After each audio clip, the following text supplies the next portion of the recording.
요즘 신명기 말씀을 함께 나누면서 제가 늘 드리는 말씀이 행복하자, 행복하게 살자 이렇게 말씀드리고 있는데, 우리 교우님들 행복이 무엇입니까? 내가 생각하는 행복, 그것이 과연 무엇입니까? 한번 마음속으로 한번 대답을 해봤으면 좋겠습니다.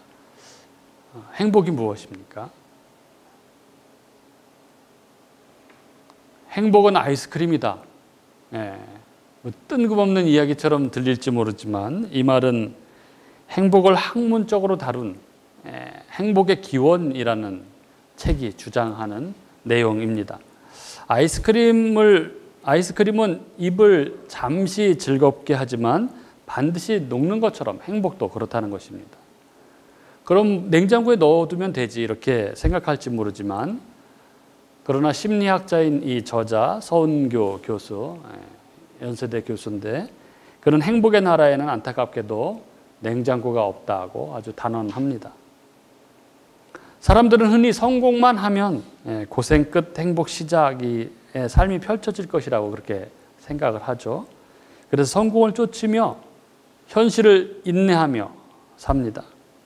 그런데 정말 그런가 하고 저자는 묻습니다. 아마도 대부분 나는 뭐 성공을 안 해봐서 잘 모르겠다 이렇게 이야기를 할 수 있겠지만, 그러나 작은 성공이나 성취를 이룬 예들을 보면은 그렇지 않다는 것을 알 수 있다는 것입니다. 예를 들자면 뭐 합격이나 대학교 합격이나 뭐 어디 시험 합격, 그리고 뭐 승진, 뭐 새 차를 구입한다든가 새 집을 산다든가 할 때 보면은 그 행복은 오래가지 못한다는 것을 우리는 알 수 있다고 그렇게 저자는 말합니다. 그리고 이것은 인간의 적응 때문이다라고 그렇게 이야기를 합니다. 인간은 어떤 상황이든지 적응해내는 능력이 있기 때문에 처음에 그 놀라움도 이내 곧 무덤덤해진다는 것이죠. 그래서 그 후로 오래오래 행복하게 살았다, 이 이야기는 동화 속에나 나오는 그런 이야기라고 그는 말합니다. 그래서 저자는 행복은 한 방으로 해결되는 것이 아니기 때문에 대신 행복해지기 위해서는 자주 여러 번 아이스크림을 맛보는 그런 한 번의 커다란 기쁨보다는 작은 기쁨을 여러 번 느끼는 것이 절대적이라고 그렇게 이야기를 하고 있는 것이죠. 그러면서 이 저자인 서은교 교수는 그럼 도대체 어떻게 해야 행복하게 살 수 있단 말인가? 이렇게 물으면서 이 질문에 대한 제대로 된 답을 얻기 위해서는 행복에 대한 과학적인 접근, 과학적인 이해가 필요하다라고 그렇게 말합니다. 행복에 대한 과학적인 접근, 과학적인 이해. 행복을 삶의 목적이라고 여기는 건 비과학적인 사고라고 그는 말합니다. 인간은 행복하기 위해서 사는 것이 아니라는 것이죠. 인간은 행복하기 위해서 사는 것이 아니라 살기 위해서 행복감을 느끼도록 그렇게 되어 있다는 것입니다. 그렇게 행복은 이 생존과 번식이라는 그 진화의 산물이라고 그렇게 이야기를 하는 것이죠. 그는 아리스토텔레스의 목적론과 찰스 다윈의 진화론을 근거로 그렇게 이 행복의 기원을 설명하고 있는 것이죠. 이게 과학이라고 말하는 인문학의 관점에서 본 행복론입니다. 그 논리의 핵심에는 인간이 그 중심을 자리하고 있습니다. 인간의 생존이 그 핵심입니다. 그러나 성경이 말하는 행복은 사람이 중심에 있지 않습니다. 성경이 말하는 행복의 중심에는 하나님이 있습니다. 그렇게 세상 사람들은 자기를 위해서 살지만 참된 행복을 누리는 하나님의 백성들은 하나님을 중심으로 하나님의 영광을 위해서 살아가는 존재라고 성경은 이야기합니다. 이런 면에서 오늘 본문 말씀은 인간의 진정한 행복이 어디에서 오는지를 우리에게 가르쳐 줍니다. 신명기 6장 말씀은 우리가 소위 이 쉐마 본문으로 잘 알고 있는 것이죠. 유대인들은 이 신명기 6장 말씀을 매일 읽고 암송하는 것으로 유명합니다. 이 잘 알려진 쉐마 본문이 4절부터 나타나 있죠. 이스라엘아 들으라 이거죠.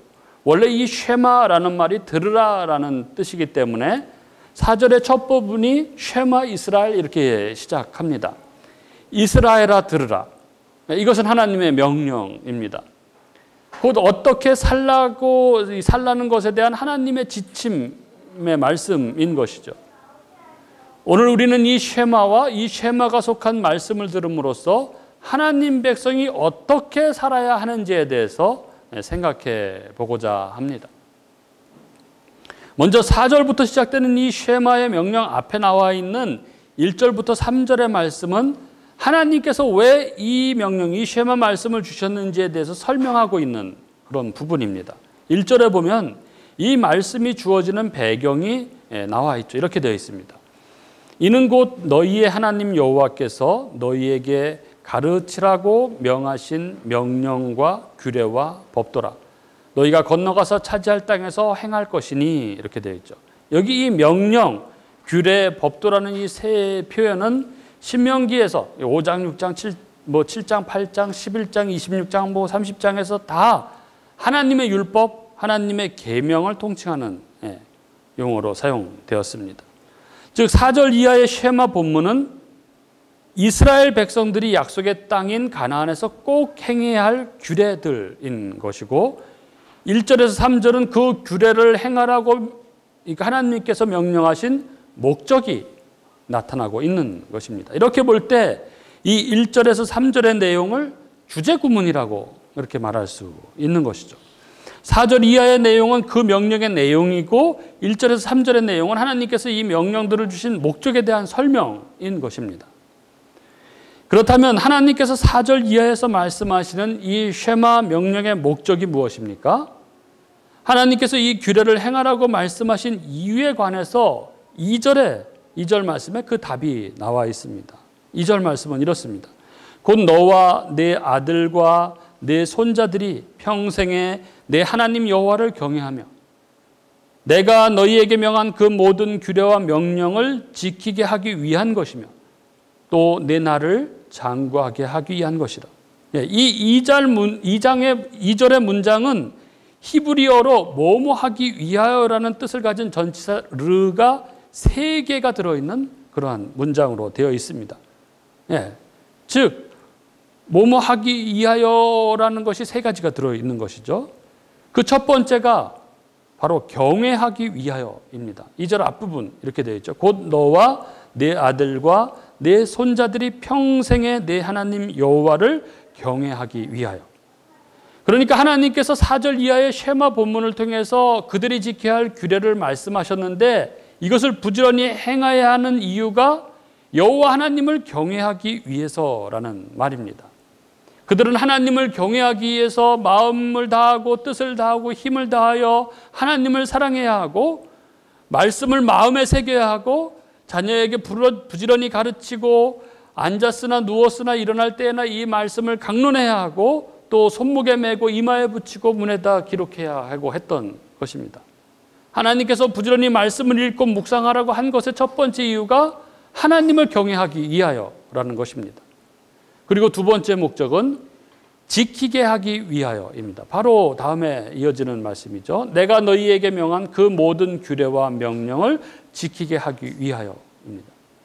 여기서 지키게라는 말도 역시 4절에 이스라엘아 들으라 할 때의 그 듣다라는 단어와 같은 단어, 샤마이죠.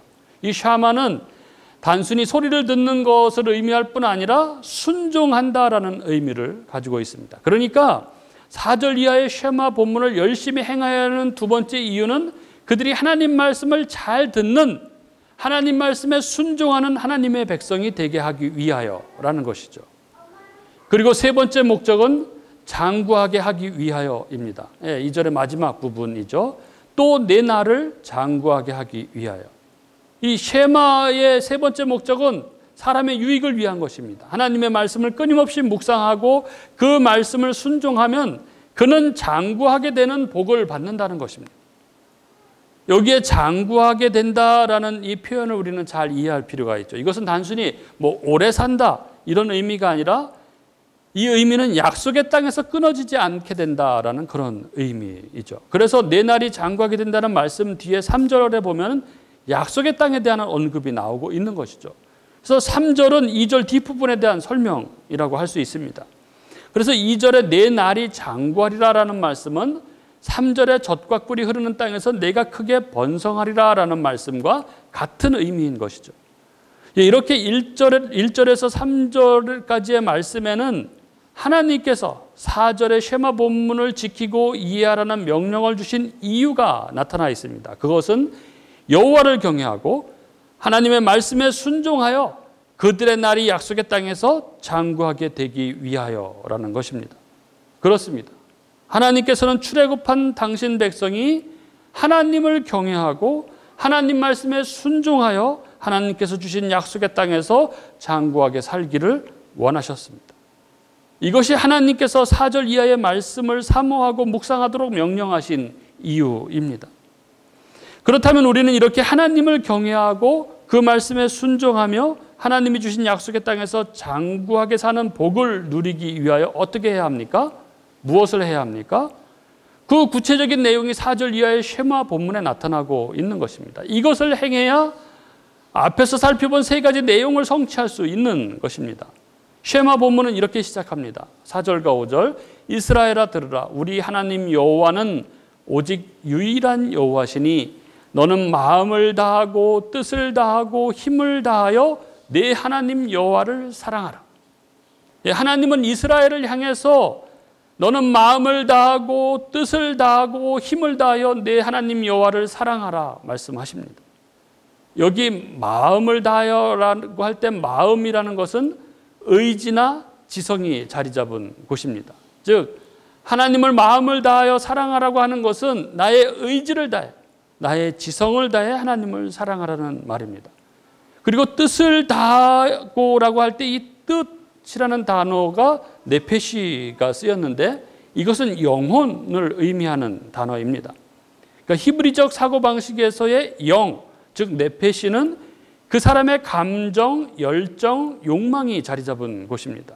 다시 말하면 영을 다하여 하나님을 사랑한다는 것은 그 사람의 감정과 열정, 욕망의 부분에서 하나님을 사랑한다는 것입니다. 그러니까 마음이 좀 더 지적인 부분이라면 이 뜻, 영은 좀 더 감정적인 부분이라고 말할 수 있습니다. 그리고 힘을 다하여 이렇게 이야기하고 있죠. 힘은 물리적인 부분을 의미합니다. 육체적인 부분을 의미하죠.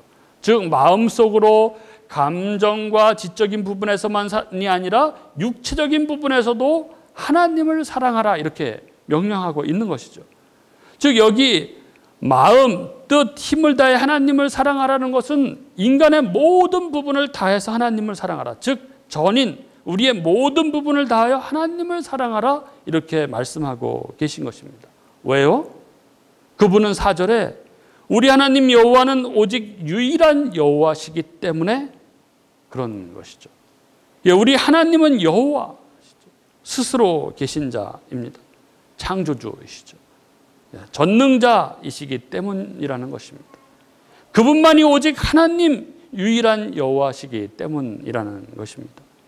그것이 피조물인 인간이 창조주 하나님 앞에 마땅한 삶인 것이죠.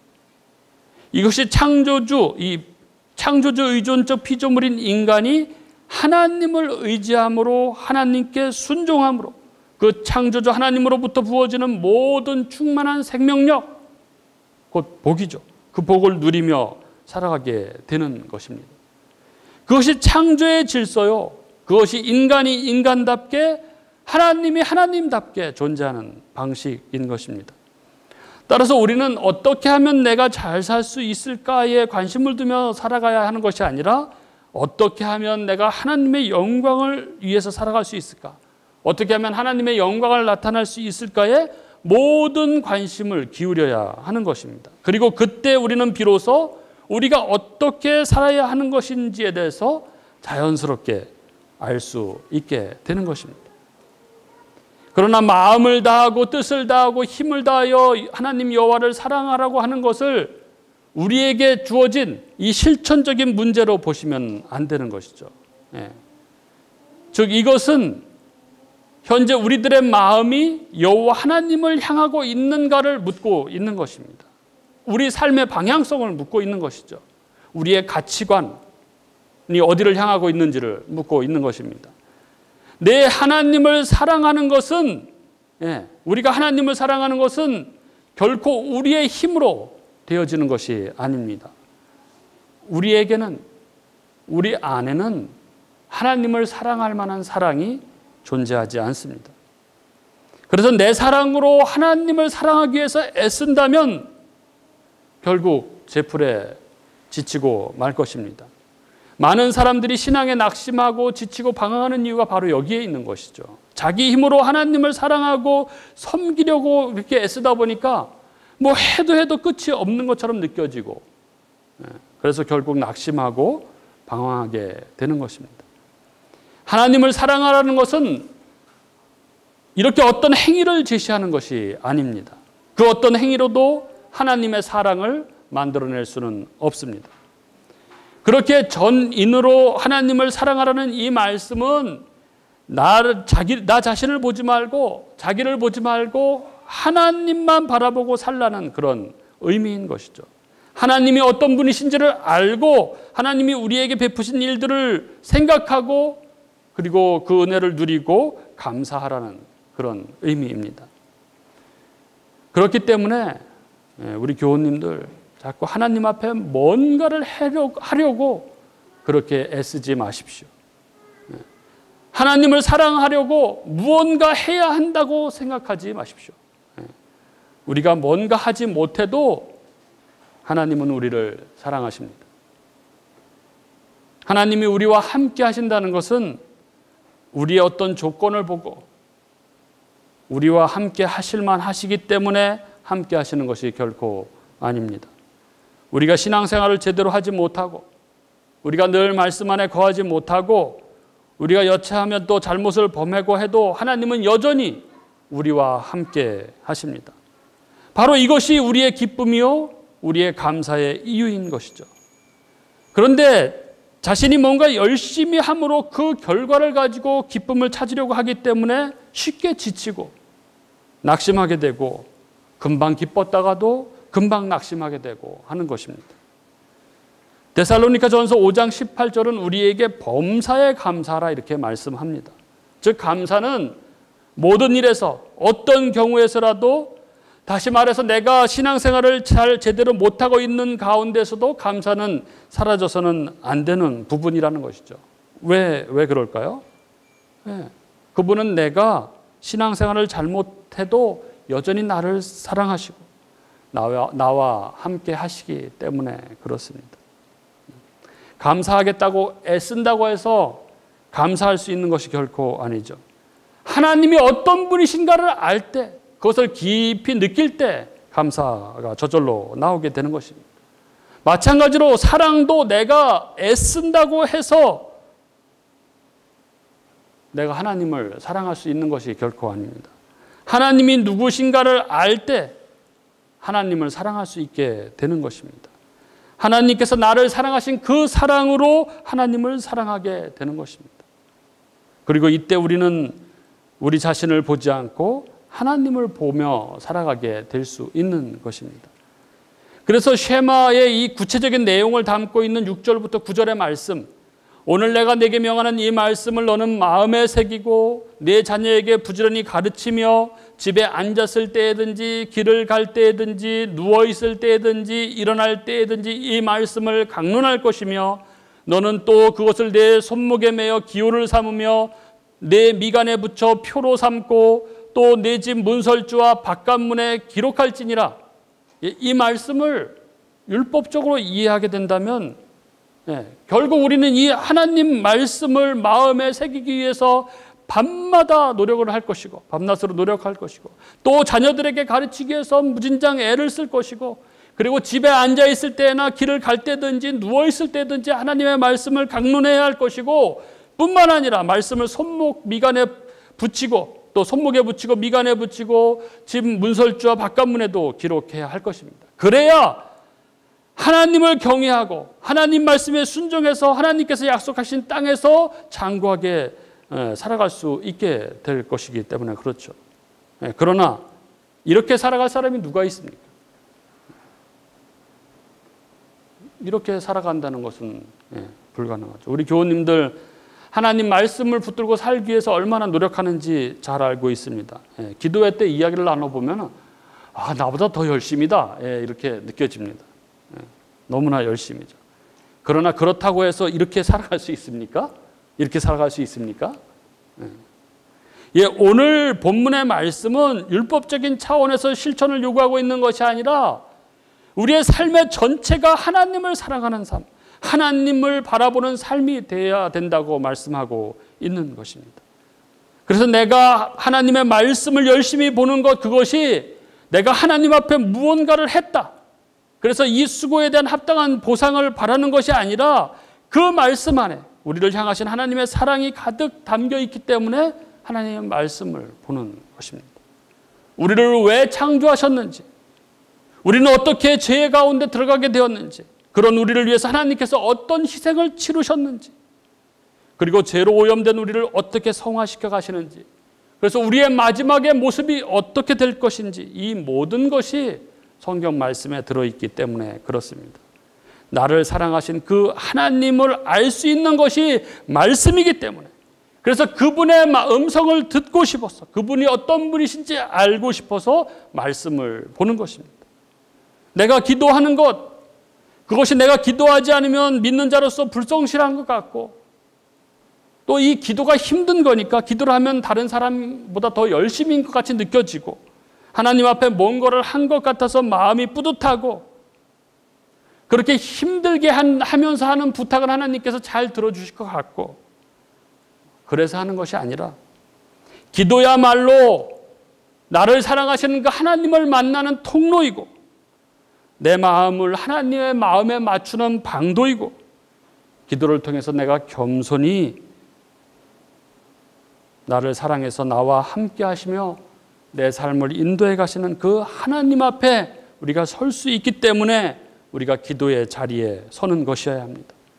또 내가 봉사하는 것, 이것이 내가 열심히 하는 것, 내가 뭔가 하나님 앞에 하는 것이 있다, 이것을 드러내는 것이 아니라 나에게 주신 이 은사가 하나님을 위해 사용되는 것에 대한 감사와 기쁨이고, 나에게 주신 은사와 달란트가 하나님께서 주신 하나님의 것으로 하나님의 영광을 위해 사용되는 것이어야 하기 때문에, 그리고 그 기초가 공동체에서의 봉사이기 때문에 하는 것이어야 하는 것입니다. 그리고 이것이 진심으로 하나님을 사랑하는 것입니다. 하나님의 말씀을 우리가 하나하나 지켜서 우리가 하나님 백성다워지는 것이 결코 아닙니다. 하나님 말씀을 통해서 우리는 우리가 하나님 백성으로서 얼마나 거리가 먼지를 깨닫게 되는 것입니다. 우리는 결코 스스로의 힘으로 하나님 백성다워질 수는 없습니다. 그런데 많은 사람들이 하나님 백성다운 모습을 하나님 말씀의 실천 여부에 두고 있는 것이죠. 하나님이 말씀하신 것을 실천하면 할수록 신자다워진다, 이렇게 생각하는 것에서 벗어나지 못하고 있는 것입니다. 그래서 대부분의 사람들이 이 실천 또는 행함이라는 짐에 눌린 채 신앙생활이 아닌 신앙생활을 하고 있는 것이죠. 그러나 이것은 결코 불가능합니다. 그 짐은 우리가 감당할 만한 것이 되지 못합니다. 이 모든 우리의 연약함을 감당하기 위해서 하나님께서 인간의 몸을 입고 이 땅에 오신 것입니다. 요단강에서 세례 요한에게 세례를 받으심으로 이 공생애를 시작하신 예수님, 그리고 예수님께서 세례를 받자마자 어디로 가십니까? 성령께 이끌려 광야로 가십니다. 마가복음에는 성령이 광야로 내몰았다, 이렇게 기록하고 있죠. 이 광야 시험의 가장 중요한 특징이 이 사단이 인간의 최고의 약점을 공격한다는 것이죠. 내가 왕이 되어서 살아가기 위해서 꼭 필요한 것들을 공략합니다. 내가 왕이 되기 위한 필수 조건들을 시험합니다. 우리가 잘 알듯이 첫 번째 시험이 떡에 대한 시험이었습니다. 내가 만일 하나님의 아들이어든 이 돌들로 떡덩이가 되게 하라, 이렇게 이야기하죠. 이것은 물질적이고 육체적인 면에 대한 시험입니다. 그러나 예수님은 사람이 떡으로만 살 것이 아니요 하나님의 모든 말씀으로 살 것이라 이렇게 말씀하시죠. 이에 마귀가 예수님을 성전 꼭대기로 데리고 가죠. 그리고 내가 만일 하나님의 아들이었든 뛰어내리라. 성전 꼭대기에서 뛰어내리면 하나님이 그의 천사들을 시켜서 다치지 않도록 받아줄 것이니 뛰어내리라는 시험이었습니다. 그때 예수님은 주 너의 하나님을 시험하지 말라 하시죠. 즉 이는 하나님의 하나님 되심, 여호와 하나님의 능력에 대한 시험이었습니다. 그리고 마귀가 높은 산으로 예수님을 데리고 가서 천국 만민을 보여주면서 자기에게 절하면 이 천하 만국과 영광을 주겠다고 그렇게 이야기합니다. 이것은 무엇을 경배하고 섬기며 살 것인가에 대한 시험입니다. 하나님의 자리를 대신할 그 물질, 권력, 명예 이런 것에 굴복시키려고 하는 시험이었던 거죠. 이에 예수님은 사탄아 물러가라. 기록되었을 때 주 너의 하나님께 경배하고 다만 그를 섬기라 하였느니라. 이렇게 대답하셨습니다. 이 모든 시험을 예수님께서는 하나님의 말씀으로 이기셨습니다. 그리고 그 시험을 이기신 분, 그리고 그 모든 생애 동안 하나님의 뜻에 순종하시며 사신 분, 그리고 십자가에서 죽기까지 그 말씀에 순종하신 그분이 영으로 우리 안에 오셨습니다. 그래서 이제 우리는 우리의 능력으로 살아가는 것이 아니라 우리 안에 계신 그분의 능력을 덧입어 살아가게 된 것이죠. 그래서 우리가 하나님을, 우리 주님을 사랑하게 될 때 우리는 이제 모든 말씀을 우리 안에 계신 그분의 능력으로 모든 말씀으로 순종하며 살아가고 하나님의 뜻에 합당한 그런 삶을 살아갈 수 있게 되는 것입니다. 로마서 13장 9절 10절에 이런 말씀이 있습니다. 간음하지 말라, 살인하지 말라, 도둑질하지 말라, 탐내지 말라 한 것과 그 외에 다른 계명이 있을지라도 내 이웃을 내 자신과 같이 사랑하라 하신 그 말씀 가운데에 다 들었느니라. 사랑은 이웃에게 악을 행하지 아니하나니 그러므로 사랑은 율법의 완성이니라. 이렇게 말씀합니다. 모든 계명은 사랑에 다 들어있다고 말씀합니다. 간음하지 말라는 계명을 지키기 위해서 간음을 하지 않는 것이 아니고 이웃에 대한 사랑이 간음을 하지 못하도록 나를 붙든다는 것입니다. 우리가 하나님의 사랑을 발견할 때 이 모든 문제는 다 해결됩니다. 나 같은 자를 위해서 죽으시고 나에게 오셔서 내가 어떠함에도 불구하고 결코 나를 떠나지 않으시고 나를 버리지 않으시고 나를 붙드시고 나와 함께 하시는 분, 그리하여 당신을 닮은 모습으로 나를 하나하나 빚어가시는 그분의 사랑을 우리가 발견할 때 우리는 하나님의 말씀을 더욱 사모하게 될 것이고, 그리고 그분이 명하시는 모든 말씀을 기쁨으로 순종하게 될 것입니다. 그리고 그렇게 살아가는 하나님의 백성은 하나님을 경외함으로 하나님을 하나님의 자리에 모셔드리고 그분의 말씀에 순종하며 살아갈 것이고, 그리고 그렇게 살아가는 자의 삶이 바로 하나님의 약속의 땅에서의 삶, 하나님 나라의 삶이고, 그리고 결국 영원한 나라를 소유하게 될 것입니다. 그런 복된 삶으로 초대하는 우리 주님의 음성, 이 쉐마 이스라엘, 이스라엘아 들으라 하시는 이 음성이 우리 각자의 심령에 새겨지는 은혜가 있기를 주님의 이름으로 축복합니다.